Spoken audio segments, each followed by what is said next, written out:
I want to start this video, okay? Let me just get a quote from the caller, okay? 6th of December 2022.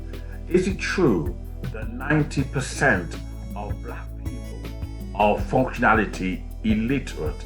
90% of black people are functionally illiterate.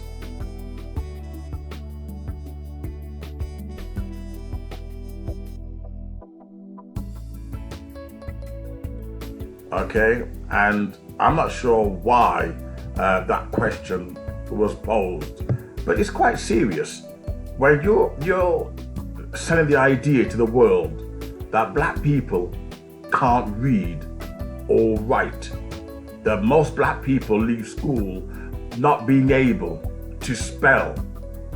Now that's a serious problem, because how can you be lost in a system and the teachers not pick up that you can't read or write? How can you get lost in a system that's just impossible? Totally impossible. However, is it true that most black people can't read or write? Especially since that question was posed in Quora. You know, let's just see if anybody responded to that. I spent 20 years in that. No. I don't think anybody responded to that, to my knowledge. All related. No, I don't think anyone responded to that. Okay, but just look up, is it true that 90% of black people are functionally literate? And you'll see that. Another one, what percent of black men can read? This is serious. What percent of black men can read? Which race has the lowest literacy rate? The state of black men in literacy research. Right? To save black boys, we must teach them how to read.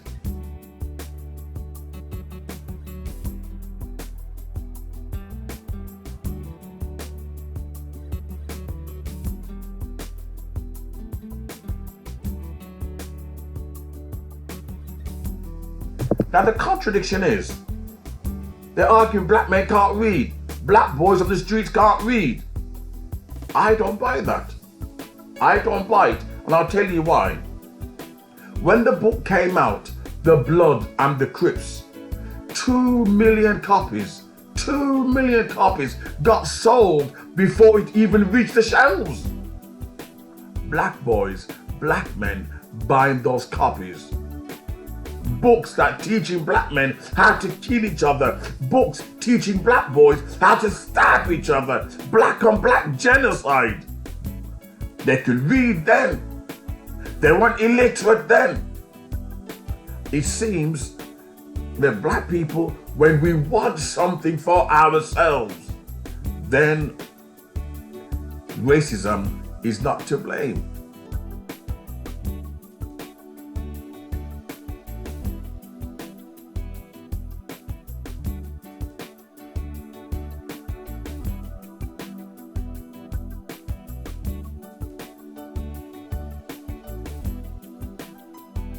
But ourselves. Because if we left the system not being able to read and write because of racism, how was it suddenly, when that book came out, The Blood and the Crips, it sold out 2 million before it even reached the shelves? There was a pre-order. They even learned how to pre-order because they had an interest in black on black genocide. The Bible says, he that live by the sword shall die by the sword. You put a book there on how to plan a successful life, and hardly any black person will buy it. Hardly any black person will buy it. But you put The Blood and the Crips, the same black people that are blaming white people for racism, the same black people that argue institutional racism is holding black people back, and the same black people going out there buying that book, The Blood and the Crips. What white man told you to buy that book? When did white people tell you to go out there and kill each other? When did white people tell you to go out there and stab another black teenager?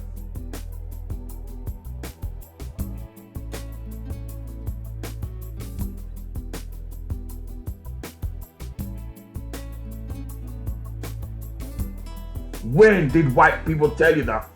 But this is what they want you to believe. This is what they want you to accept. I don't accept it.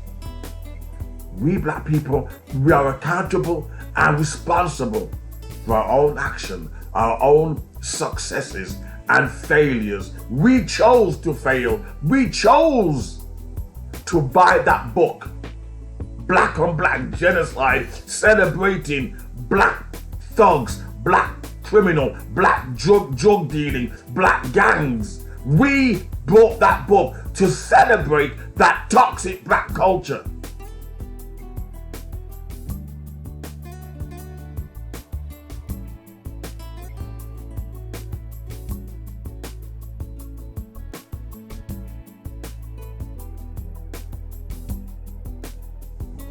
And then we blame white people.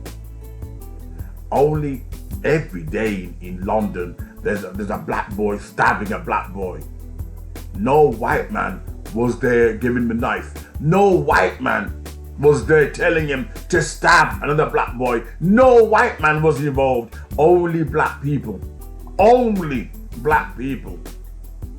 The same black boy who goes on TV and says, well, I'm from the ghetto, living it real, I can't read, I can't write. Yet he was able to order that book in advance and read it.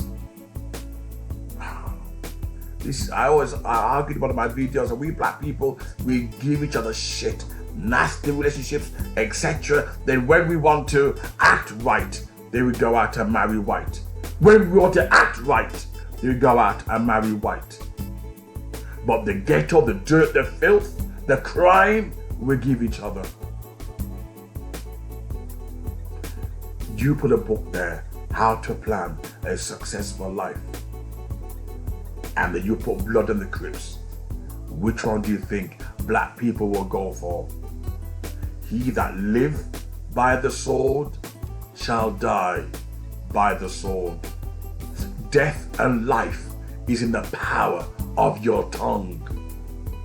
What you spend your time doing will determine your fate, your destiny. And that's why we all end up killing each other. Death and life is in the power of the tongue. How you live your life will show in its predestination. And that's why black people can't stop killing each other. We enjoy gangster rap. We enjoy reading these gang-related books. Our culture is toxic. We gotta wake up and start to act right and stop blaming white people. Blame ourselves. As look at every black on black killing, there's no white person involved. None. All the black crimes are happening in America, in England, black on black killings. There's no white person involved, only black people. When the book came out, 2 million sold, 2 million in less than 5 minutes by black boys who they claim could not read and write.